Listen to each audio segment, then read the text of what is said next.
Hit Radio. Hit Radio. Hit Radio.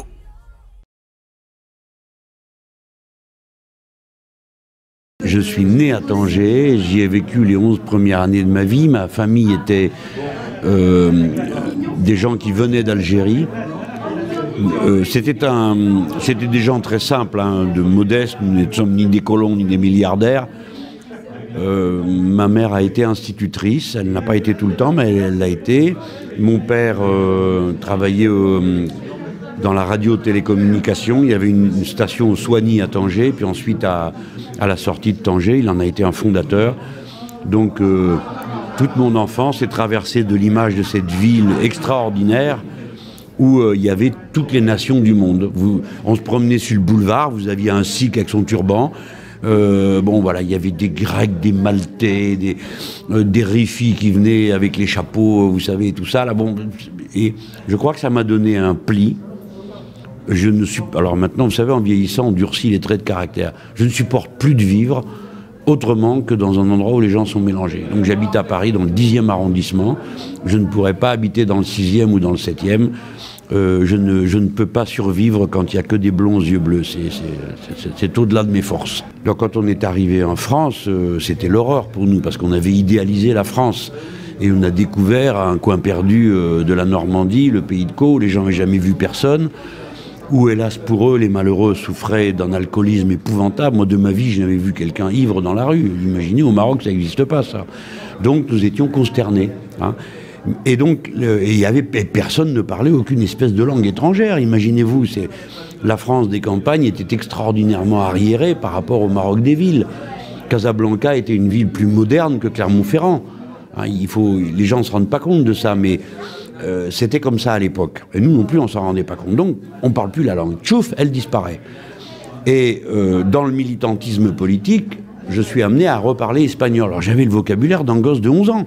Donc c'est en lisant vite les journaux, les tracts, les machins que j'ai réintégré le vocabulaire. Mais l'arabe, quel arabe j'avais appris moi?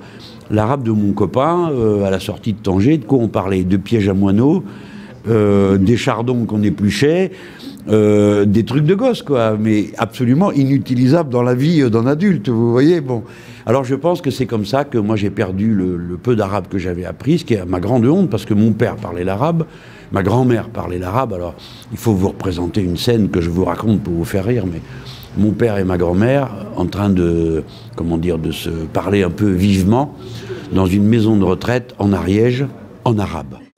Mais alors vous voyez, ces choses-là, on ne peut pas... Le sens de l'ouverture, de ce que les êtres humains ont en commun. Bon, quand on l'apprend tout petit comme ça, après, ça vous lâche plus de la vie. À mes études supérieures, j'ai fait des lettres. J'ai un diplôme universitaire d'études de lettres. Ensuite, j'ai une licence de philosophie, parce que des lettres, ils ont trouvé que j'avais trop l'esprit de système, donc ils m'ont expulsé à la philosophie. Je me suis ennuyé à mourir. Parce que j'aimais bien la littérature, c'était mon truc. Voilà, c'est ça que j'ai fait comme étude.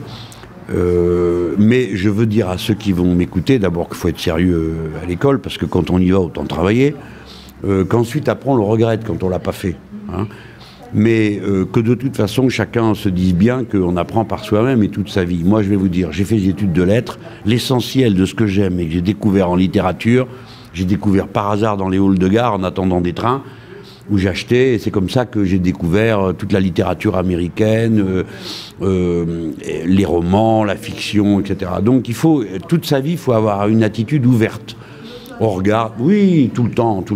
Et il ne faut pas faire de complexe. Il ne faut pas se rester là pétrifié devant la culture officielle. Alors on a tel ou tel copain, il fait des études supérieures, il parle bien, il fait des citations, alors on se sent tout petit, tout nul, on n'ose plus bouger un pied. Non, la littérature, la connaissance, il faut s'avancer et puis après on voit. Les diplômés marocains sont de bon niveau. Et les études, tant mieux quand ils viennent, mais mon pays a organisé un système de chicane absolument invraisemblable pour empêcher les gens de venir. C'est stupide.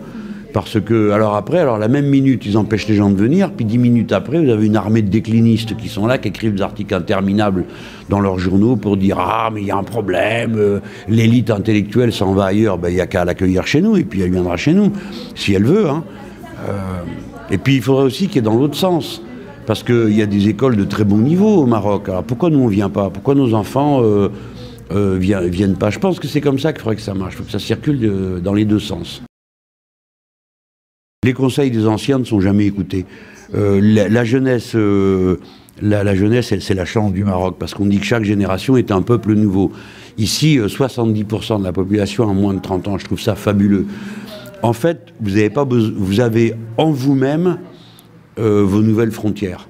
C'est un monde à créer, quoi. Je trouve ça magique, quoi. Je vous envie. J'aimerais avoir votre âge, pas à cause de l'âge. Parce que le mien est très intéressant, je vous promets que la suite va être passionnante, je le dis à ceux qui nous écoutent, mais à cause des opportunités extraordinaires qu'il y a. Bon. Sinon, voilà, aimez la vie les petits, et puis souciez-vous d'abord d'aimer la vie. Hit Radio. Hit Radio. 100% musique, 100% hit.